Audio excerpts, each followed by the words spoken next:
안녕하세요. 서울대학교 병원 건강톡톡 소아청소년과 김민성 교수입니다. 발은 신체 중에서 아주 작은 부위죠. 그럼에도 우리가 서고, 걷고, 달릴 때 그 모든 하중을 견뎌냅니다. 이렇게 대견하고 소중한 발이지만 다른 부위에 비해서 관심이나 관리는 좀 부족하지 않나 생각합니다. 그래서 건강톡톡에서 우리 병원 정형외과 이동현 교수님과 함께 발 건강에 대해서 알아보는 시간을 마련했습니다. 교수님 안녕하세요. 안녕하세요.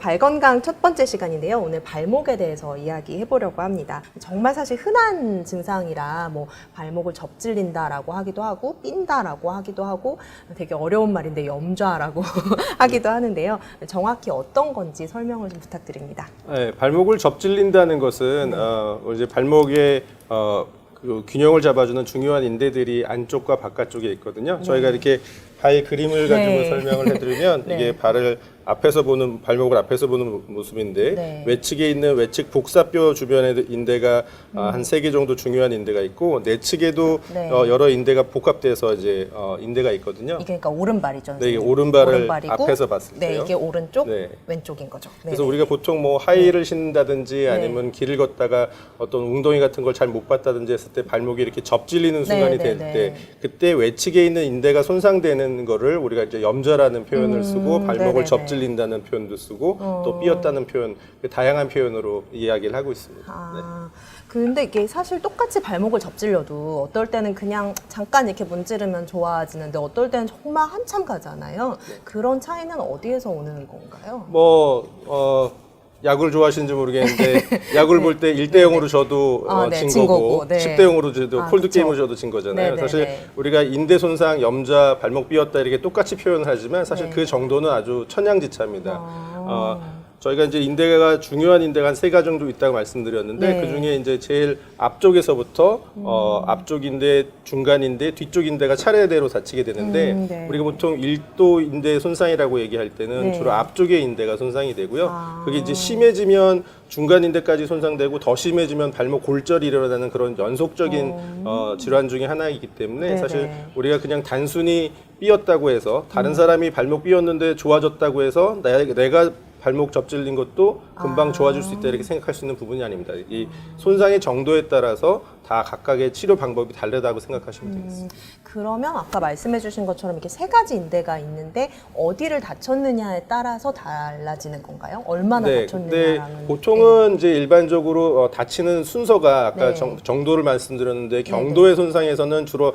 앞쪽만 살짝 다치는 경우가 있고 그게 더 심해지면 그 중간이나 뒤쪽 인대까지 손상이 되는 거기 때문에 약간 그 손상의 정도와 차이가 있다고 생각하시면 됩니다. 그렇군요.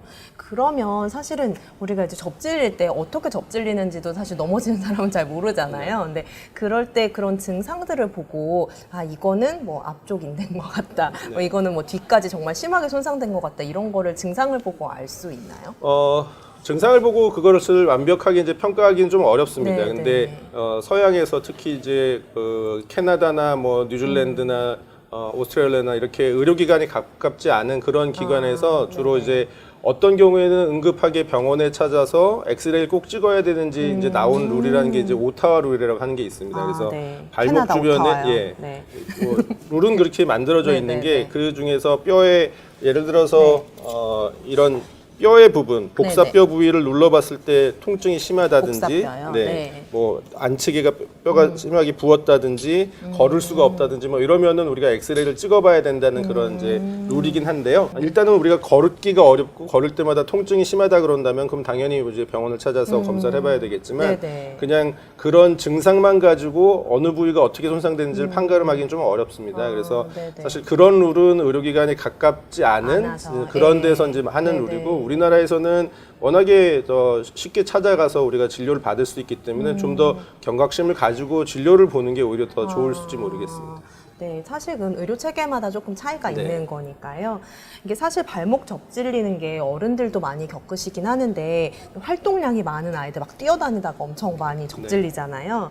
근데 이게 증상이 사실 심하지 않으면 좀 그냥 쉬어 좀 뛰지 마 이렇게 하고 그냥 넘어가는 편이고 뭐 사실 진료를 받더라도 성장판 괜찮나요? 이런 것만 좀 관심을 가지는 편인데요. 근데 최근에 교수님께서 되게 흥미로운 연구 결과 발표하셨더라고요. 그래서 어렸을 때 발목을 접질 접질리면 심각한 증상이 없더라도 발목에 뼈 조각이 남아 있어서 나중에 문제를 일으킬 수 있다. 이런 내용이었던 것 같아요. 그래서 네. 좀 설명을 자세히 해주실 수 있을까요? 사실 그 부분이 저희가 이제 계속 관심을 가지고 있었는데 증명하기가 굉장히 어려웠던 문제입니다. 왜냐하면 어린 나이에 발목을 접질리게 되면 증상이 그렇게 쉽게 오래 가지 않고 어린 아이들은 이제 제일 아팠던 시기만 지나면 금방 잘 뛰어놀고 네. 안 아프다 그러고 맞아요. 특히 부모님이 병원 가자 그러면 괜찮다 그러고 안 아프다 그러고 네, 뭐 그쵸. 심지어는 병원에 왔을 때 아픈 부위 아플 만한 부위를 눌러봐도 안 아프다 그러는 그런 표현들을 많이 하거든요. 네네. 그리고 실제로도 약 한 일주일 정도 지나면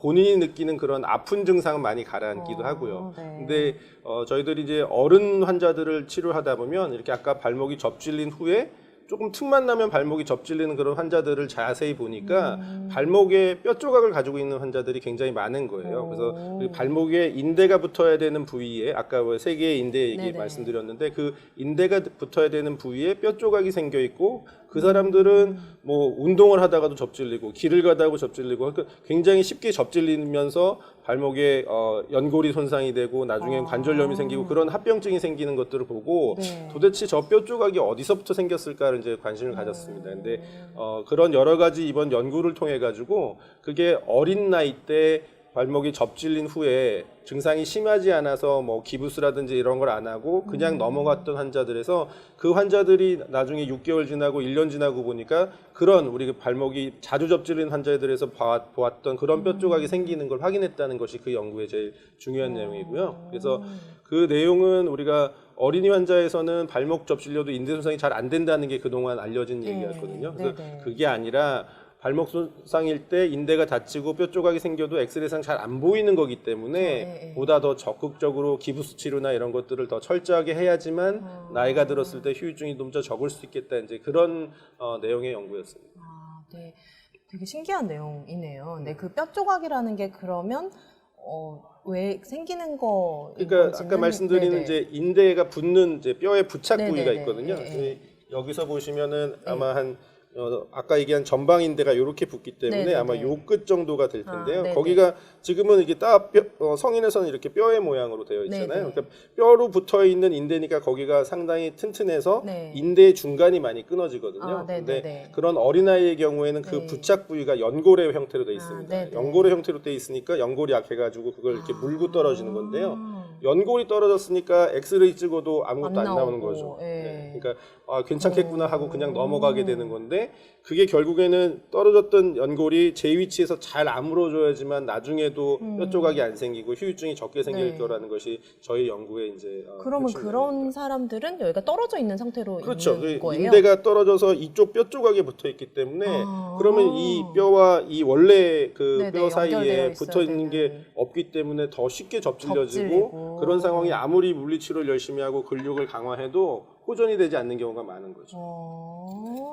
그렇군요. 붙어 있을 때 붙어 있지 않고 다른데 그렇죠. 이 뼈 조각에 붙어 있는 거고 거네요. 그게 이제 원래 떨어졌을 때 모양은 굉장히 이렇게 얇은 모양으로 보이거든요. 네. 근데 떨어져서 오랫동안 애들이 자라는 동안에 이 떨어진 조각이 원래 거랑 상관없는 모양처럼 이렇게 커지게 되는 그런 걸 보입니다. 그래서 그동안 이게 왜 생겼는지 모르고 선천적으로 이렇게 있는 거다 있나 이런 보다 그런 이랬는데. 얘기를 했었는데 이번에 이제 굉장히 그런 걸 중요한 알게 됐어요. 발견이네요. 그러면 그런 경우에 미리 좀 빨리 대처를 해서 하면 그게 연골 쪽으로 딱 연골이 원래 위치로 연결이 되도록 고정을 해주는 건가요? 네, 그러니까 치료를 저희가 해보니까 네네. 그 네. 치료한 결과들을 보니까 예를 들어서 기부스를 뭐 3주, 4주 한다 그래서 그게 다 잘 붙는 건 아니거든요. 근데 네네. 적어도 안 해준 사람보다는 더 좋은 위치에서 붙게 되고 그게 붙을 확률은 훨씬 더 높아지는 것으로 보여지기 때문에 네네. 그러니까 사실은 그 상황에서 어떤 치료가 제일 좋을지는 조금 더 우리가 연구가 필요합니다만 네네네. 적어도 어린 나이 때 발목 접질린 거에 대해서는 조금 더 우리가 더 조심을 주의 해야겠다. 깊게, 이제 그게 그 핵심 메시지가 되겠습니다. 네, 중요한 얘기네요. 그 발목을 사실 삐었을 때 발목 삐었다고 우리가 막 오래 쉬자, 뭐 휴가를 낸다 이런 경우 우리 사회에선 사실 잘 없잖아요. 좀 그냥 웬만큼 그냥 괜찮으면 그냥 일하고 하는데 그런 분들이 나중에 뭐 날씨 흐리거나 막 오래 조금 더 걷거나 하면은 막 시리고 아프다 이런 얘기들 많이 하시는데 실제로 그 발목 염좌가 있었던 분들이 그런 증상이 있을 수가 있는 건가요? 저희가 이제 몸에는 여러 관절이 있습니다. 네. 이제 뭐 무릎도 있고 허리도 있고 이제 뭐 고관절도 있고 어깨도 있고 하는데 많은 관절 부분들이 사실 연세가 드시면 거의 모든 분들이 다 환자가 되거든요. 네, 그래서 그쵸. 어깨는 나이 50이 되면 50견 50견. 생기고 네. 무릎은 우리의 어머님 나이들 이제 70이 넘으신 어머님들은 전 국민이 환자가 되시는 그런 네네. 부위입니다. 네. 근데 발목은 그거랑 달리 이게 워낙에 굉장히 이 걷는 충격에 잘 버티게끔 이제 디자인이 되어 있나 봐요. 네. 그래서 웬만한 그 사람에게서 그냥 관절염이 발생하는 경우는 별로 없습니다. 근데 이렇게 발목이 한 번 접질린 거 가지고는 별 문제가 안 되겠죠. 네, 근데 네. 아까 말씀드린 것처럼 네. 반복적으로 발목이 접질려지는 그런 불안정성이 있다든지 네, 네. 아니면 골절된 후유증이 있다든지 그런 경우에는 발목에 관절염이 생길 수가 있거든요. 그래서 인대 손상이 한 번 된 거 자체는 사실 우리가 크게 걱정하는 문제는 아닌데 네, 네. 그 당시에 연골도 손상될 수 있고 이렇게 나중에 관절염으로 진행할 수 있기 때문에 만성적인 불안정성에 대해서는 우리가 조금 더 적극적으로 치료를 하려고 하고 있는 상황입니다. 그렇군요. 이게 사실은 아까 인대가 잘 붙지 않으면 이 발목이 사실 잘 접질린다라는 게 결국은 발목에 잠깐 말씀해 주셨지만 불안정성이라는 네네. 거잖아요. 그런 분들이 계신 것 같아요. 돌아다니실 때도 되게 잘 네. 발이 삐끗삐끗하시고 계속 그럴 때 사실 굉장히 아픈데 자주 생기는데 그 발목 불안정성이라는 게 어떤 건지 조금 더 자세히 말씀해 주실 수 있을까요? 우리가 뭐 이제 표현을 해드리면 원래 인대가 이렇게 굉장히 좀 타이트하게 네네네. 아까 그 관절의 움직임을 네네. 흔들리지 않게 잡아주는 잡아주는, 건데요. 네. 이게 이렇게 트어지는 거거든요. 근데 네. 트어진 다음에 다시 요 위치에서 아물게 하는 게 우리가 소화 때도 기부스하는 게 좋겠다고 네, 하는 게 네. 이렇게 제 위치에서 아물면은 네, 잘 네. 아물고 끝나면 후유증이 없을 수 네, 있는데요. 네. 문제는 적절한 치료를 받지 않으면 네. 이렇게 늘어진 상태에서 느슨한 상태로. 느슨한 상태에서 아물게 되면 이 안에서 관절이 돌아가는 걸 벌거덕거리는 얘가 거죠. 잡아줄 수가 없는 네, 거예요. 그래서 네. 그런 경우에는 뭐 심한 경우 우리가 덜 심한 경우에는 여러 가지 뭐 재활 치료나 근력 강화 운동이나 이런 거로 네, 회복할 네. 수가 있지만 그렇지 않고 심한 경우에는 어쩔 수 없이 늘어져 있는 인대를 다시 이렇게 당겨서 봉합하는 수술을 함으로써 그런 불안정한 걸 해결해 줄 수가 있습니다. 뭐 얘기 들으셨지만 여러 뭐 운동 선수들이 시즌이 끝나고 네네네, 나면 항상 맞아요. 뼈 조각 제거하고 뭐 네네, 인대 봉합 맞아요. 수술을 해고 네, 한다는 네. 이유가 그렇게 그게 선수 생활을 할 수 있을 정도의 문제긴 하지만 네. 그게 항상 이제 통증을 유발하고 또 추가 손상을 일으키기 때문에 항상 그런 것들을 이제 치료를 하려고 하는 거죠. 그 발목을 삐면 아까 사실 우리나라는 의료기관 접근성이 높으니까 의료기관에 좀 가실 수는 있긴 하지만 사실 발목 삘 때마다 가시기는 좀 어려우시잖아요. 근데 저도 매번 어딜 삘 때마다 고민하는 건데 이게 냉찜질을 해야 되는 건지 온찜질을 해야 되는 건지를 크림도 되게 종류별로 화해지는 크림도 있고 막 네네. 뜨거워지는 크림, 차가워지는 크림 막 이렇게 종류별로 있고 냉장고에 넣어야 되는 건가 되게 고민되거든요. 그런 것들은 결정을 어떻게 하는 게 맞는 건가요? 일단은 저희가 기본적인 염좌도 그렇고 네. 골절도 그렇고 근육 타박상도 그렇고 뭐 근육의 파열도 그렇고 다 네. 치료법에서 제일 먼저는 염증이 더 이제 심해지고 붓기가 심해지는 걸 방지하기 위한 냉찜질을 제일 선호를 하고요. 네. 그 이후에는 이제 붓는 걸 좀 방지하기 위해 약간 압박을 해놓는다든지, 그다음에 약간 심장보다 거상해놓는 누워서 다리든 이렇게 다리 팔이든 올리고. 다리든 좀 올려놓는 이제 그런 게 이제 제일 기본적인 치료가 되고요. 네. 움직임이 적게 하는 게 일단은 초기 치료에는 굉장히 좀 도움이 됩니다. 추가 손상을 방지하고, 네. 그다음에 이제 어떤 경우에는 병원에 가서 꼭 촬영을 해보는 것이 좋으냐? 네. 제 생각에는 다친 다음 날 걸을 때 걷기가 힘들다면 체중을 실기가 어렵다면 반드시 병원을 가봐야 되고요. 붓는 것이 그 아까 말씀드렸던 요 발목의 요 앞쪽 여기에 한정돼 있다면 네. 대부분 우리가 좀 1도나 경도의 이제 염좌라고 생각하고 보통 3, 4일 지나면 증상이 좋아지는 이제 네, 그런 네. 경우인데 그런 경우도 후유증이 적게 하기 위해서는 당연히 이제 뭐 아대라든지 그런 보조기는 착용하는 게 좋습니다만 뭐 그런 경우는 그래도 치유가 잘 되는 편인데 이 붓기가 이 앞쪽뿐만 아니라 이 아래쪽하고 요 위쪽까지 붓기가 더 이렇게 광범위하게 여기가 복사뼈고 네. 여기 옆에는 괜찮은데 여기까지 부은 네, 경우요. 요 위에까지 붓기가 올라온다 그러면 그거는 병원에 가서 한번 확인을 해보는 것이 나중에 후유증 방지를 위해서 좀 도움이 될 것 같습니다. 네. 그 만약에 병원에 가게 되면요, 이제 많은 분들이 사실 병원에 가기를 무서워하는 가장 큰 이유가 또 수술해야 되면 어떡하나 네, 이런 네. 것들이 이제 걱정인데 다친 손상 정도에 따라서 치료가 어떻게 달라지는지 조금.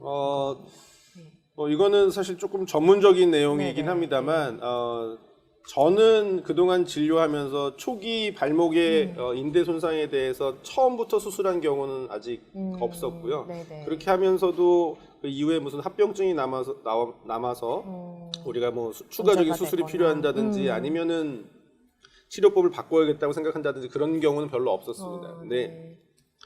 최근에는 조금 더 적극적으로 이제 수술적 치료를 처음부터 하는 그런 의사 그룹들이 좀 있긴 한데요. 네네네. 아직도 저는 개인적으로는 초기 발목 염좌에 대해서는 우리가 적절하게 고정 치료라든지 기부스 치료라든지 이런 걸 하게 되면 수술하는 거랑 전혀 차이 없는 좋은 결과를 얻을 수 있다고 생각합니다. 만약에 수술을 하게 되면요.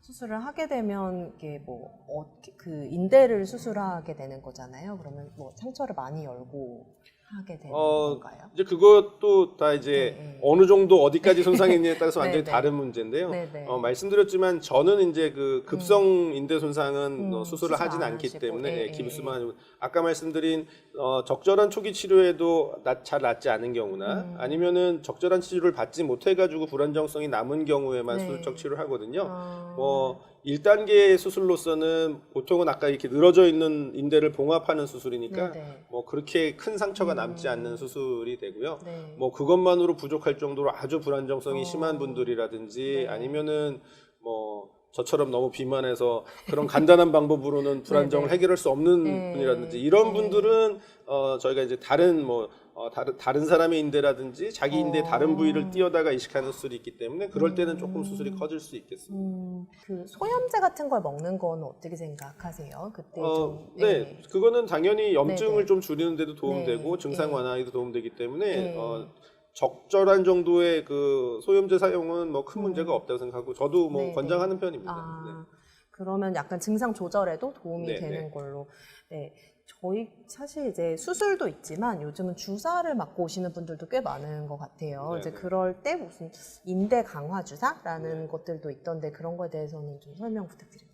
뭐 교과서에도 나와 있고 네. 논문도 많이 나와 있고 네. 뭐 하는데요. 네. 사실 인대 강화 주사라는 게 이름이 참 좋은데, 네, 좋으네요. 네. 왠지 힘줄이 예. 튼튼해질 것만 같은. 맞으면 인대가 강화되는 주사라 네, 그러면 네. 얼마나 좋겠습니까만 사실 그것도 마찬가지로 이렇게 과학적인 증거는 조금 떨어지고요. 아직은, 네네. 그거를 이제 시행받은 환자들의 증상 완화에는 좀 도움되었다는 그런 이제 보고들은 좀 있습니다. 근데 이게 뭘 주사하는 건가요? 그쪽에 치유 반응을 촉진을 하는 거예요. 거기다 이제 주사를 해가지고 인대 주변에 만성 염증이 있는 부분에 새로 이제 치유 반응이 도모되게 하는 할수 그런 있도록. 치료라서 사실 제가 생각하기에는 여러 가지 저희 그 체외 충격파라든지 네네. 다른 그런 물리 치료들이 하고 있는 치료 기전과 네, 크게 네. 차이 없는 것을 시도하는 것으로 보여지고 아무래도 저는 이제 수술하는 사람이다 보니까 네, 네. 그런 주사가 인대를 진짜로 강화할 수 있다고는 잘 생각을 하진 않고요.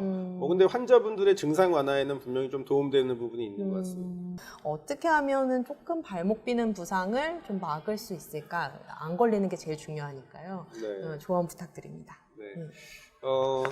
사실 그게 이제 안 다쳐야 된다는 얘기라서 굉장히 좀 어려운 어려운 얘기죠. 얘기인데요. 네. 네. 보통은 이제 발목을 잘 접질리는 자세, 특히 아까 말씀드린 전방인대가 손상되는 자세가 발목이 살짝 아래로 이렇게 내려가는, 이렇게 쉽게 얘기하면 여자분들은 하이힐을 신었을 때 네네. 같은 자세나 네. 남자분들은 이제 친구와 농구를 하다가 리바운드 하려고 점프를 했는데 친구의 발을 밟고 떨어지는 순간을 맞아요. 딱 생각하시면 네. 그게 발목을 제일 잘 접지르는 네, 상황이거든요. 네. 발목을 약간 이렇게, 아래로 예, 해서 하게 되는 상황. 그래서 사실은 농구화가 이렇게 발목 위에까지 이렇게 올라오는 이유가 다 그런 이유가 있습니다. 이제 그런 상황에 자주 노출이 되기 때문에 그런 상황에 발목의 좌우로 흔들리는 걸 잡아주기 위해서 좀 도움이 되는 거거든요. 그래서 사실 하이힐이나 이런 신발 중에서도 조금 이렇게 약간 부츠, 앵클 부츠 형태로 해가지고 올라오는 신발들은 네. 그런 접질림에 약간의 좀 덜하고. 도움이 되는 그런 경우가 있습니다. 그래서 그냥 아무 문제가 없는 일반인들 하신다면 뭐 이게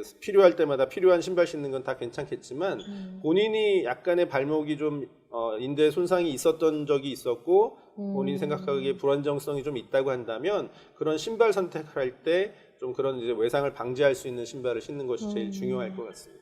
네, 감사합니다. 발 건강 첫 번째 시간에는 발목 접질림, 즉 발목 염좌에 대해서 알아봤습니다. 다음 시간에는 족저근막염과 평발에 대해서 알아보겠습니다. 서울대학교 병원 건강톡톡 지금까지 진행해 김민선, 도움 말씀에 우리 병원 정형외과 이동현 교수님이었습니다. 고맙습니다. 감사합니다.